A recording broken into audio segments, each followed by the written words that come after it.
Hi, I'm Ketki. And I'm Sanaya. We're two curious overthinkers who love pop culture. In this podcast, we'll be dissecting pop culture and technology trends and how they're shaping everyday life. Ever watched a TV show or movie, read an article, or heard a song that made you stop and wonder what it reflects about us and the way that we live our lives? That's where we come in. Welcome to Dude, I Was Thinking, where no thought is too fleeting to dissect, analyze, and follow down the rabbit hole.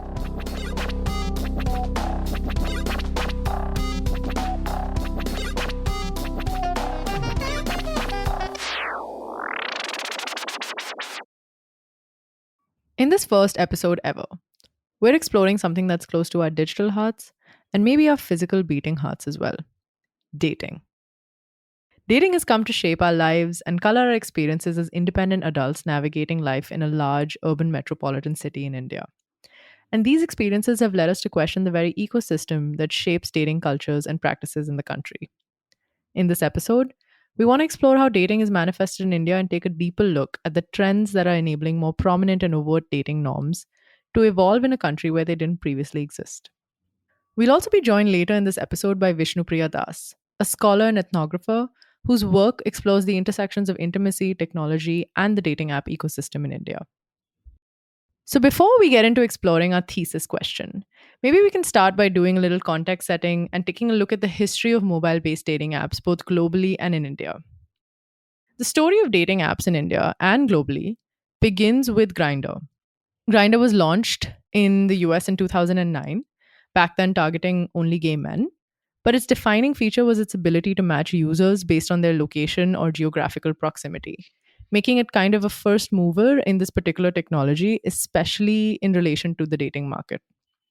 And what followed was an onslaught of heterosexual dating apps adopting the same location based technology and UI, Tinder being the first to do so in 2012. Once these dating app companies started coming up in the West, they slowly started to gain a significant Indian user base after just a few years. Grindr in 2011, Tinder in 2014, and around the same time, 2014, 2015, a number of Indian or NRI owned dating apps like Truly Madly, Woo, Isle, etc., start to crop up, each claiming that they know what Indians are looking for vis a vis dating. Today, Indians can take their pick among a plethora of dating apps, with Tinder, Bumble, Hinge, OkCupid, Truly Madly happen being some of the biggest ones across metro cities. The dating app market in India today is incredibly competitive. And what that's really led to is young Indians suddenly being confronted with a very explicit, overt mode of dating for the first time, one that has been imported into the country through these apps. So, dude, I was thinking, what does it then mean to date in India? Because the explicit act of going on a date with someone, talking to them on the app, planning a meeting, getting all dressed up, meeting them, making awkward conversation, getting to know them better, is like all fairly new in this context. I mean, there's this idea of dating, the one that I just described, of meeting someone for dinner or drinks or a movie, even exist outside this very incredibly specific and non representative context of urban metropolitan English educated Indians. What are the reference points that are informing these ideas, and how does dating actually manifest in the rest of the country, both before and after the arrival of dating apps? I suppose we should begin with trying to define what exactly we mean by dating. Today, it can refer to any of the broad spectrum of encounters between casual sex and a long term committed relationship. This would include one night stands, platonic meetings, seeing someone regularly but not seriously, with or without labels, and of course, quote unquote, serious relationships as well. A useful way to think about dating, then, and this is something Vishnupriya mentions in her research, exploring how dating app companies are hoping to define this process, is meeting someone romantically without marriage being the end goal. Yep. And let's not forget about parents. Like, you can't have a conversation about dating in India without also talking about the role that parents play in the process. Yeah, you could say that parental involvement in the process, or lack thereof, might be the defining factor in helping us understand how dating manifests in India. Simply put, like, dating takes place without parental involvement, often with the express intention to look for someone independently of them, assert your authority, and, discover something about yourself in the process. Yeah, and this has been around a lot longer than dating apps. Like sneaking around, exploring relationships that your parents and your larger community, may not approve of. Yeah, that's right. Like dating by no means is new in India. It just takes on a very unique expression depending on who you are and where you're located in the country. Very often, this involves a lot of secrecy and unsaid rules about how to go about meeting someone when you don't have the intention to marry them, right? What's even more interesting is that the arrival of dating apps has brought this process out into the open.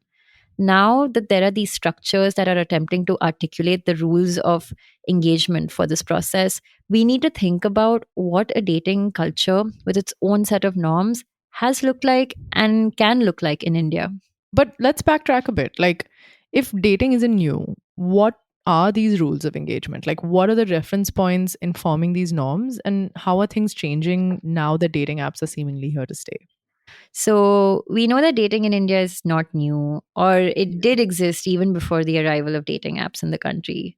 What were some of the norms and practices that existed before? I think, for the most part, a good word to describe this kind of dating is that it was underground. It took place without parental approval. Young people had to contend with almost parental supervision and surveillance in some cases. Sometimes they were dealing with disapproval from the community and even a lack of public spaces where they could live out their romance. Just think of the nosy auntie in your society who is going to tell your parents that she saw you with a boy or something of that nature. So there was this general air of secrecy and a little bit of fear that your parents may find out what that might mean for your relationship, and this little threat of punishment looming over this entire process. It's interesting because the trope of forbidden romance or parental opposition is so common in Bollywood films. Like parental opposition is usually the key reason why two lovers can't be together in these films. Like whether it's Mhm. Kayamat se Kayamat Tak, obviously that's based on Romeo and Juliet, but still, or Dilwale Dulhania Le Jayenge, or the more recent Two States. Even though parents do eventually come around in most of these movies, like for the large part, they take on the role of the villain. And I think that says a lot about the role that parents play in your romantic life. They're this looming presence that you eventually have to contend with. Outside of this, there's also the trope of taking a lover that doesn't belong to your faith or caste, which is also really commonplace in these films. So, whether it's your parents or the community, the way in which dating and romance has manifested typically is through this form of secrecy and concealing of individual desires. Whether it's art imitating life or life imitating art, I do think Bollywood has served as a major cultural reference point that has provided us with a blueprint and shaped our collective understanding of dating and romance. Yeah, I think this is very much an evergreen topic for Bollywood movies. Yeah. But dating apps, what they've done is really bring this, you know, underground process overground, so to speak. So now these norms and reference points, which were characterized by secrecy, like they kind of have to naturally adapt and respond to this more explicit, more overt idea and process of dating. Yeah. And the way in which dating apps are structured and engineered is very Western, right? Like if you think about just the platform and what it offers, it's a place to have a conversation about your likes and dislikes and then set up a meeting, but entirely of your own accord.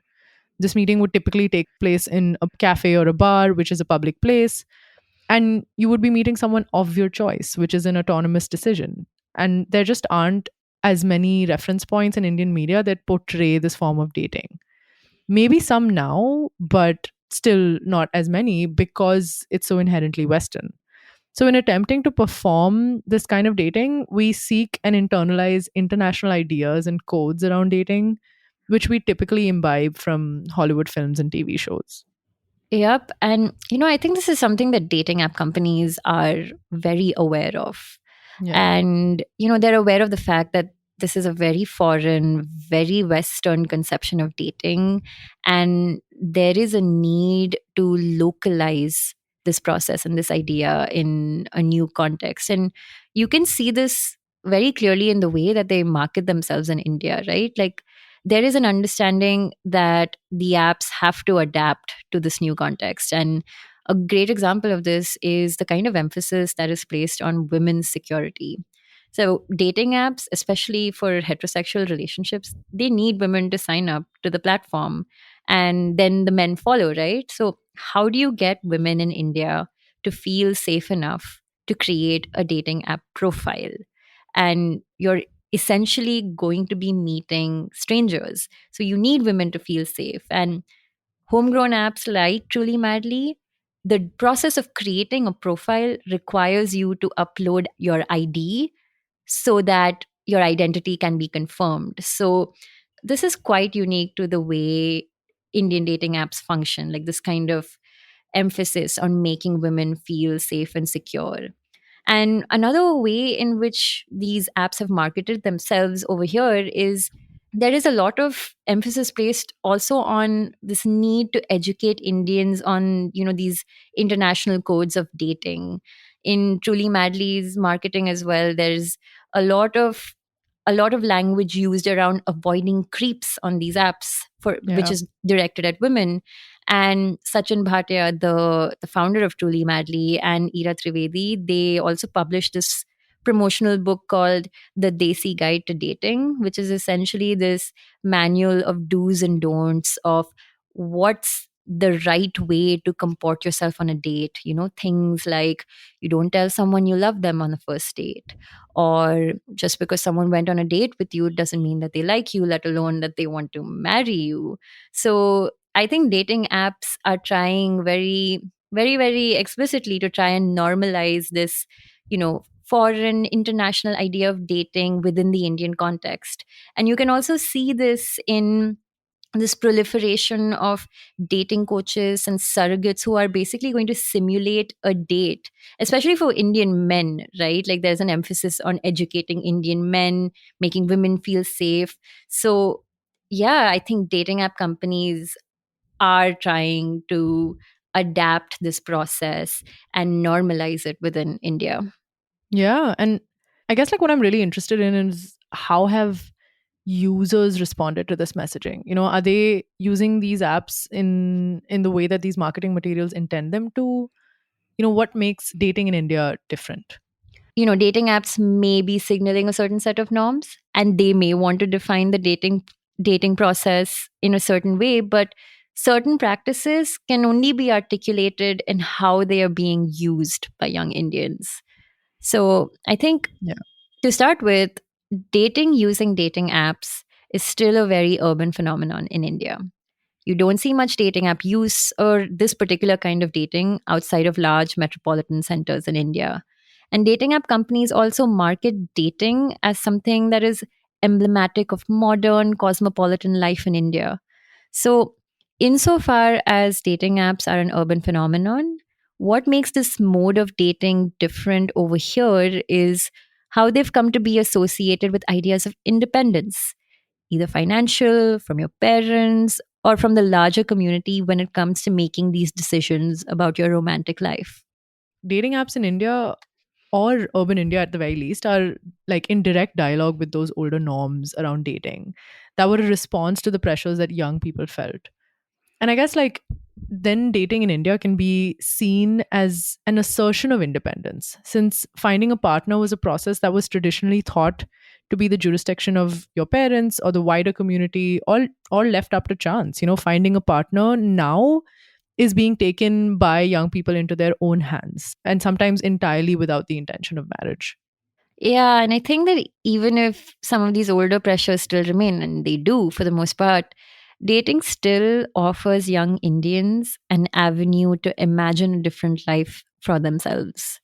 So, what makes dating using dating apps in India different is just this, it's this tension between parental and societal expectations on the one hand, and the desire for independence over these life decisions. But, like with marriage, parents still play an important role in the process, whether it is hiding a relationship from them, asserting your autonomy over the process, or even if it's wondering whether your partner might be acceptable to your parents. They are still there, kind of in the center of how we think about it, how the process plays out. Yeah, so all of this is to say that what it means to date in India doesn't really have a straightforward answer. Like with anything else in this country, there are so many intersecting and overlapping factors that complicate it. To answer what it means to date in India, especially after the arrival of dating apps, you have to consider who is using these apps, where they are located, and how they are being used, because it may not always be obvious at the first glance. Yep. And to figure this out and maybe move a little closer to uncovering what a dating culture in India can look like, we speak with our guest for today, Vishnupriya Das. Vishnupriya is an innovation consultant specializing in emerging tech in the global south. She completed her PhD at the University of Michigan's Department of Communication Studies in 2021.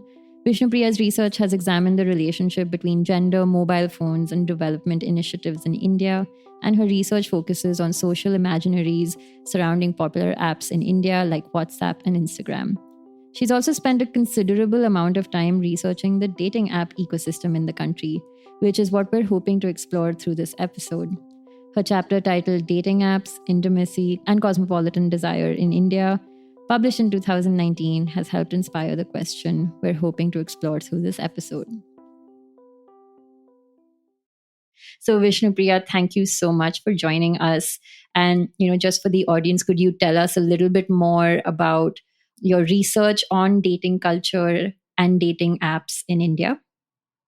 So my research broadly looks at how dating apps that became popular since the late 2010s, but really took off around 2015 and 2016 in India, are changing the ways in which people think about what love is and what sex is and what desire is. My dissertation work has focused on the producers of these dating apps and understanding how they imagine their audiences and structure and try to sort of mold in some ways, but also work with people's ideas about desire. So it focuses on ideas about queer desire. It focuses on ideas about women's rights and women's safety, and also about how public space in India is complicated and how dating apps in this digital space intersects with physical space. That's so interesting. And I remember this actually while, reading your paper, that one of the major things that you mentioned was that the definition of dating is more than often, the way that we understand it is it's kind of like defined by these dating apps and these dating websites. And that's sort of then imbibed by the general public and then internalized in a way, or maybe they kind of rework that definition. But going from that, maybe we could start off by just trying to attempt to define dating specifically in the context of India. The reason that we want to kind of start off with this question is because when we started working on this podcast, I think both of us were sort of harboring the assumption that norms around dating and dating itself didn't really exist before the advent of dating apps.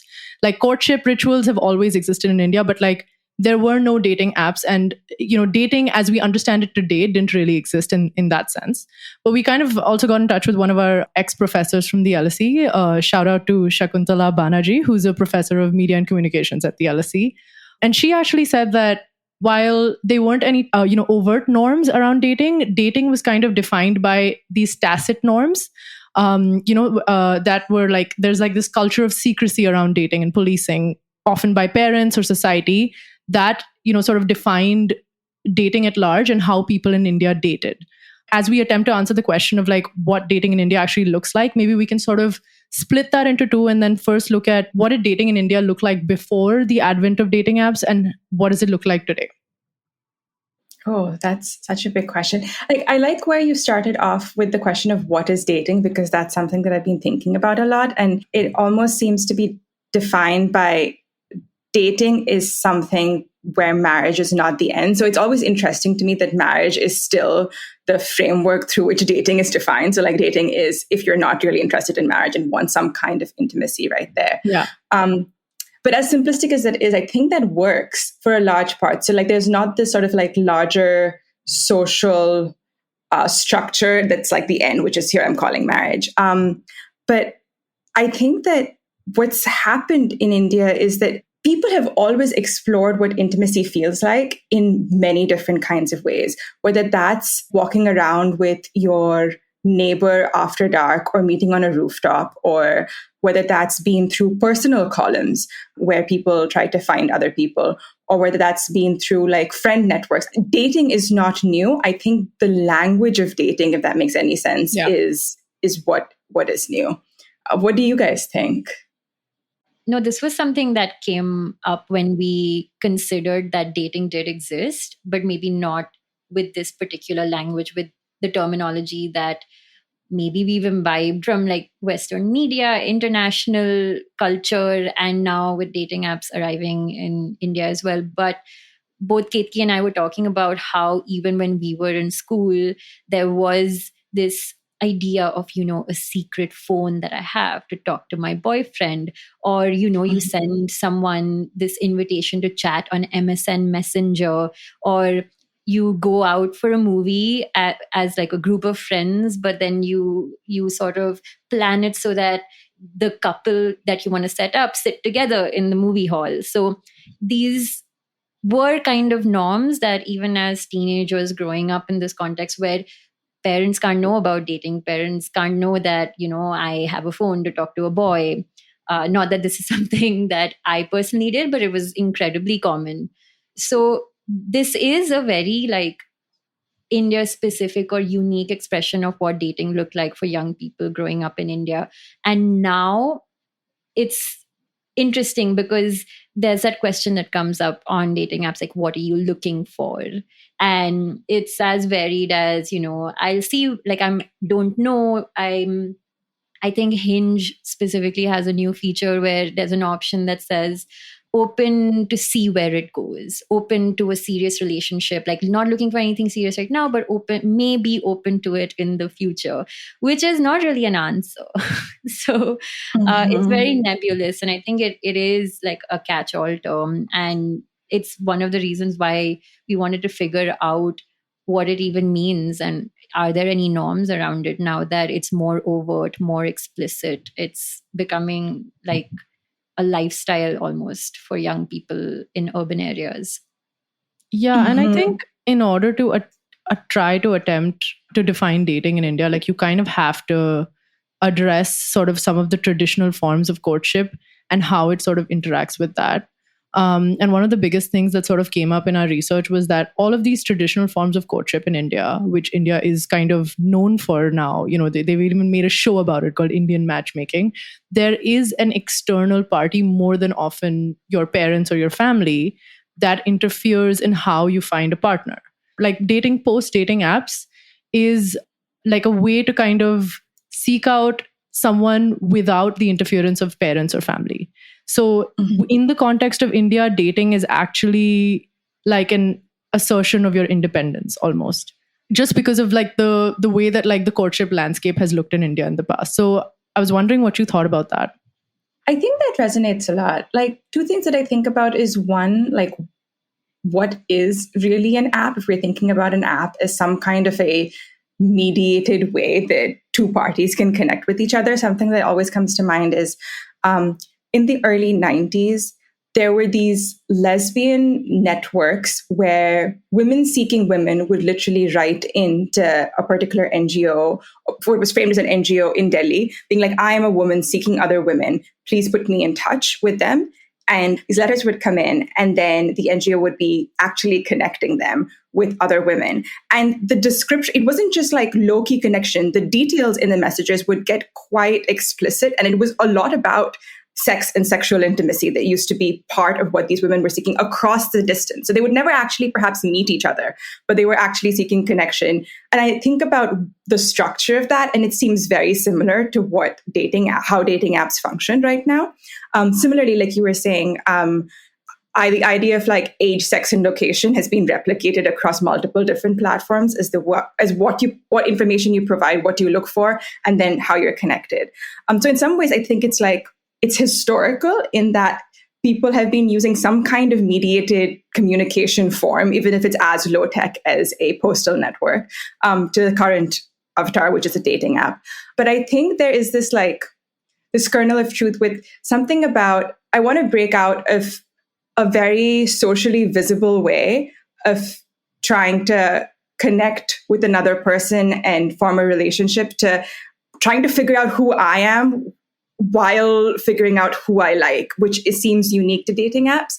Saying that though, something that like always pulls me back from like saying, from that idea very strongly is the fact that like so many hookups happen via matrimonial platforms and the chats on these platforms. So there's something also on the other side of that about it being socially sanctioned more so to be on a matrimonial app that allows people to, find hookups there more often perhaps than on a dating app. So there's like a weird tension there sometimes.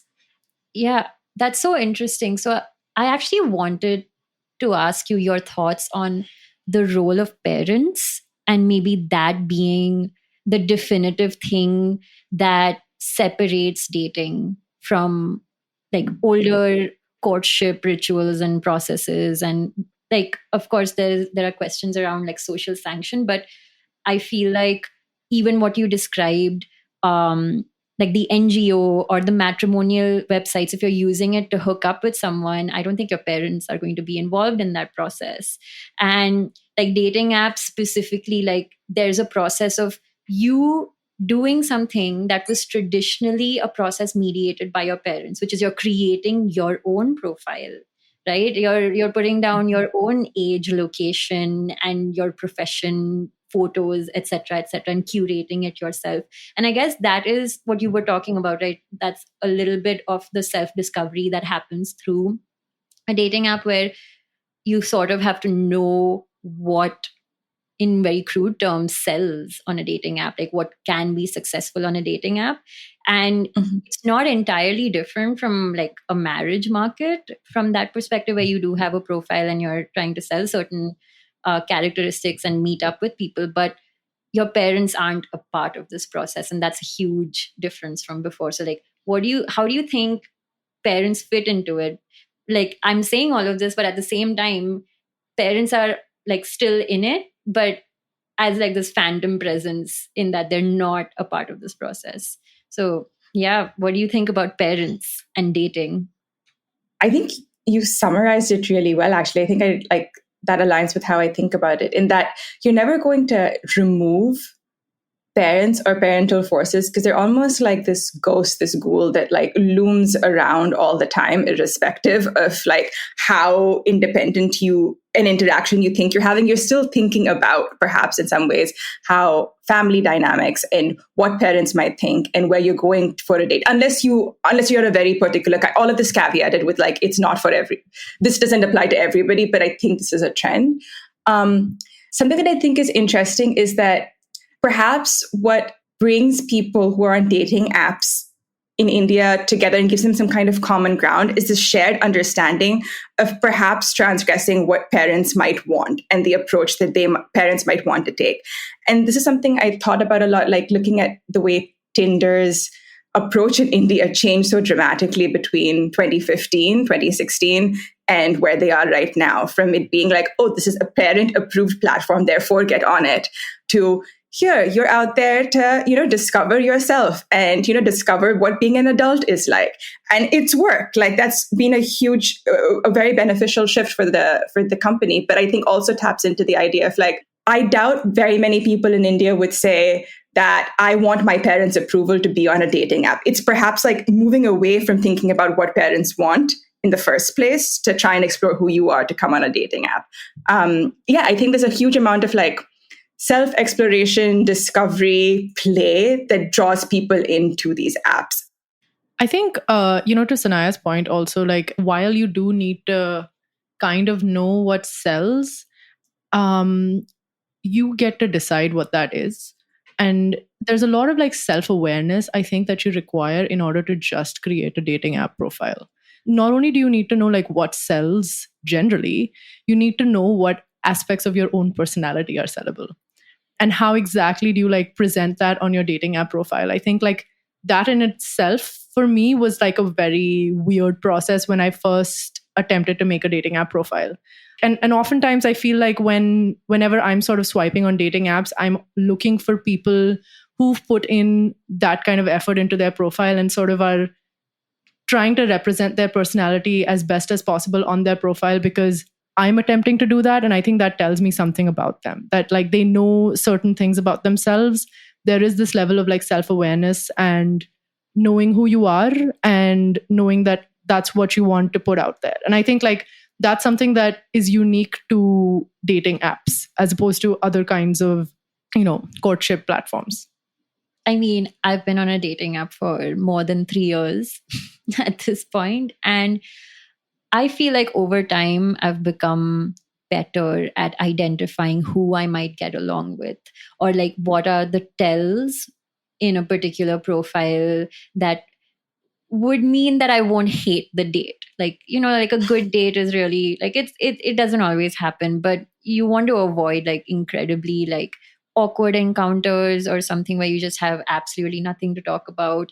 So this is something that I think through our research, we were talking about this, which is that what does a dating app do? It presents you with so many decisions that you would ordinarily leave up to either chance or, like your parents, or like your parents making certain decisions for you being in the workplace and then meeting someone that you might get along with, which is again a matter of chance. But now you have this radical control over the process, and for most people you don't know what to do with it. Like, should I go on a date with this person? Should I talk about how I like to read comic books on my profile? Like, what will that mean if I put this like signal out there in the world? Is someone going to respond to it? And I think I've always said that I feel like dating apps work really well when you know exactly what you're looking for. And it's incredibly difficult when you're unsure. They prompt you to look deeper and be like, oh, do I actually want something casual? Because I said I wanted something casual. I went on a date and then it was something casual and I really didn't like it. And so I feel like they are radical from one perspective. But I think another question that would love your take on is like, who are using these apps? Because, Ketki and I, we occupy a very, very like specific space. Like, we live in Delhi, both of us have like master's degrees from the London School of Economics. And I imagine that it would be easier for us to know what a successful dating app profile is. And it's not always the case for everyone. Like, this language around dating, we may be well versed in it and not everyone is as well versed in it. So like, who would you say are using these apps?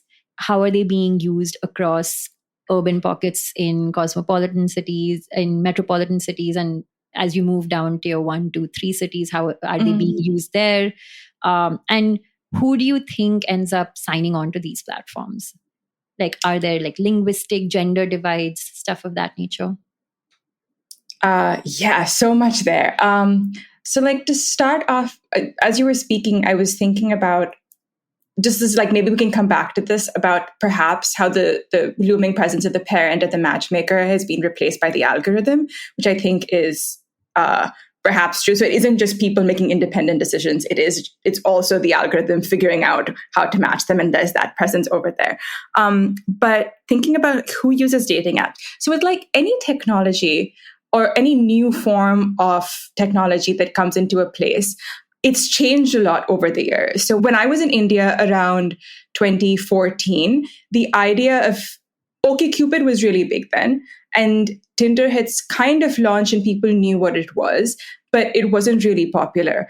2015, 2016, 2017 onwards, the sort of user base for the app has expanded from people like you, people like us, people who are, I'm making assumptions here, but upper middle class, English speaking, have a higher education degree in urban metropolitan areas, to people who occupy more of a range, but still primarily concentrated in urban metropolitan areas.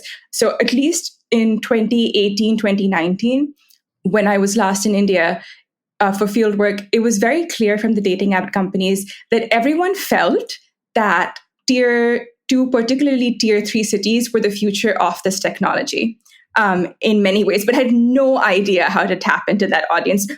quite a lot because like their own lives were so different from it. And when I think about kinds of apps that have made it big there, I'm always reflect on like Instagram versus TikTok, though TikTok's no more, rest in peace. But like the idea of what a vernacular interface feels like and why something like TikTok was adopted so quickly in smaller towns, in smaller cities, in rural areas was something about like the way you express yourself and the language of being able to express yourself not feeling very foreign, and this element of like aesthetic judgment being removed, which perhaps like wasn't there on an app like Instagram. And I think the majority of dating apps still feel very different, feel very Western in many ways than what people might ideally want if you're in a smaller town and a smaller city.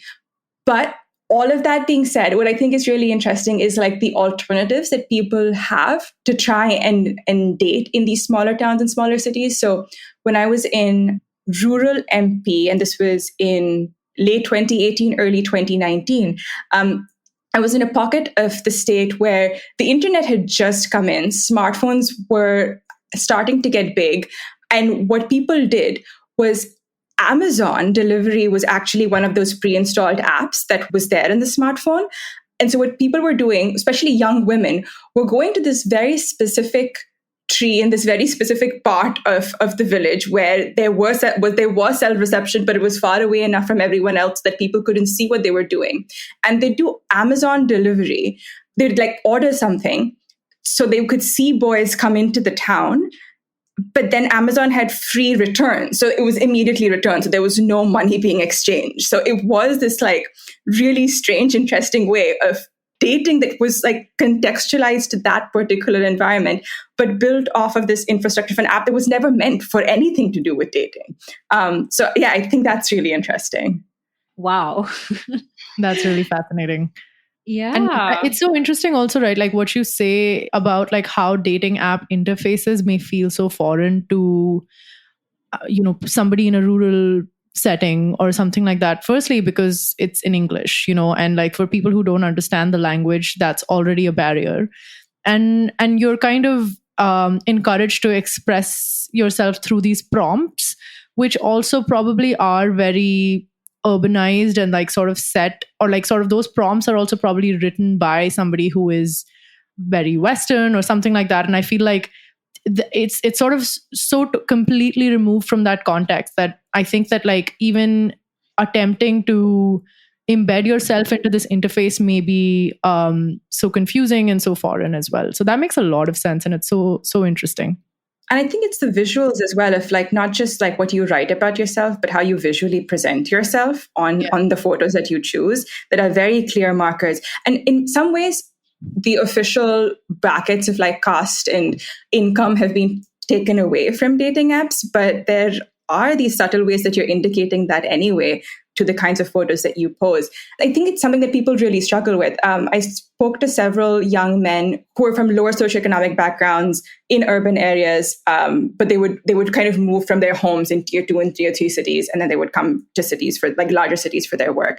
And they often talked about how judged they felt because they didn't know the visual language on how to present yourself. Like there were immediate things like the kind of like selfie in front of a monument with a glass, with like sunglasses, that they were like, oh, I've slowly learned that like high class, and this is within quotes, high class women from cities automatically judge you for taking these kinds of poses. So like they had to slowly learn the visual language of like how to present themselves. But an interesting like counterpoint to that is sometimes like, particularly I've only seen this in Grindr.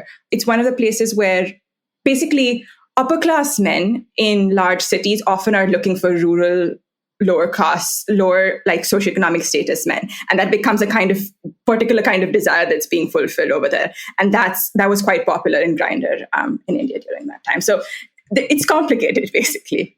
I think like something that we've kind of spoken about, like men, and specifically like men from lower socioeconomic classes, if they're in urban areas, and how this is a new language for them to learn.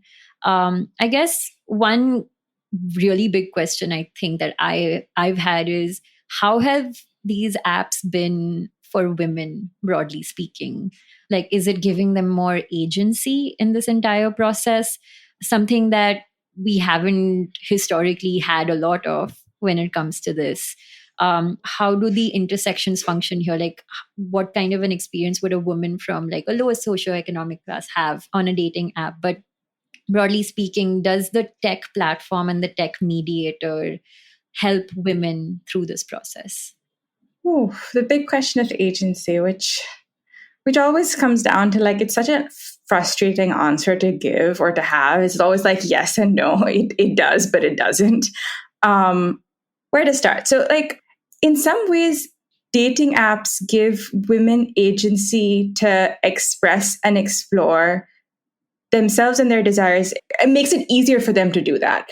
It allows you to experiment with how you describe yourself. It also gives you a strange rush of power to be able to look and decide and to swipe and not swipe and take control over your interaction with men in a way that it's you're always sort of like on guard or fighting off or trying to be careful with who's around you. And this kind of allows you this like safe space within your home where you can be like, yeah, like this, don't like this, maybe like this, wouldn't actually go for this, but like, let me swipe right on this and see where it goes with no intention of taking it further. So in that way, I think it gives you gives people and women a sense of agency and freedom.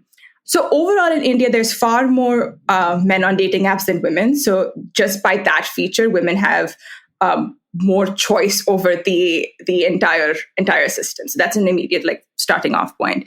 But then it gets more interesting when you think about the kind of women that dating apps and the dating app algorithm pushes forward to other men. So I spoke to a lot of women over the age of 35, and for them, dating apps are actually quite a difficult space because once you're past, I think it was at least 35, the algorithm doesn't favor you as much, and people don't favor you as much. And so it becomes far more complicated. So I spoke to women who would go onto a dating app platform that I'm not sure if it's still around, but it was called Ink Love, which was for people with disabilities.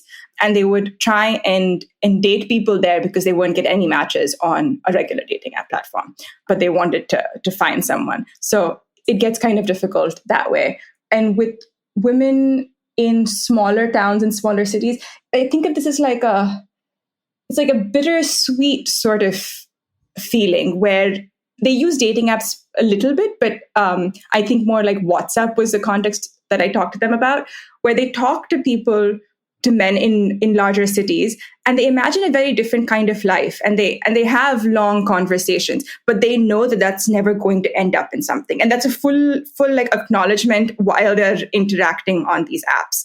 So it's like this like bittersweet feeling of like, I get to explore and touch this world that I know I'm never going to actually be a part of and live, but that's okay. And I think like this idea of like reaching across a distance, being able to imagine a different kind of life is a kind of freedom. But when you're not actually able to live it, is that freedom? I don't know.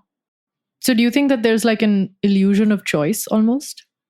Wait, so tell me more about what you mean by illusion of choice here. Like, I mean, you keep going back to the idea that the algorithm sort of influences a lot, like how factors of age, and even earlier you were mentioning something about like the parent as a matchmaker versus the algorithm as well. Essentially, the way that we were defining dating is that like you have a lot of agency, you have the ability to make these choices on your own, but what you don't also realize is that like the choices are kind of like based in what this algorithm is sort of like pushing towards you and how the algorithm is like pushing your profile to other people. Mm-hmm. So how does that interplay into the whole idea of agency and choice on a dating app? I think the illusion of choice is like pushed forward as the primary narrative by dating app companies, being like, you have complete choice, you have complete freedom. This is the way you discover everything about yourself. You'll be able to finally take control of things in your life. You'll be able to explore all of these different things. And I don't think that's necessarily the case. I think the algorithm is a large player in how matches take place. And there's also a bunch of other things, like really practical things like where you are in distance that also come into play and how matches actually happen. But at the same time, I think like using the language of like illusion of choice is maybe doesn't give enough credit to users of the platform who are often aware, like people know the algorithm is trying to match them up in particular ways, and they find ways to circumvent that and change things in the profile so that they can actually like tap into different things. So it isn't like agency is completely taken away and choice is an illusion. People are very aware of, everyone is not aware, but many people are aware of the way in which both companies as well as the technological infrastructure is trying to put them down a path and find ways to like have alternatives to that path, like and seek them out. So yeah, users are much smarter than I think companies give them credit for.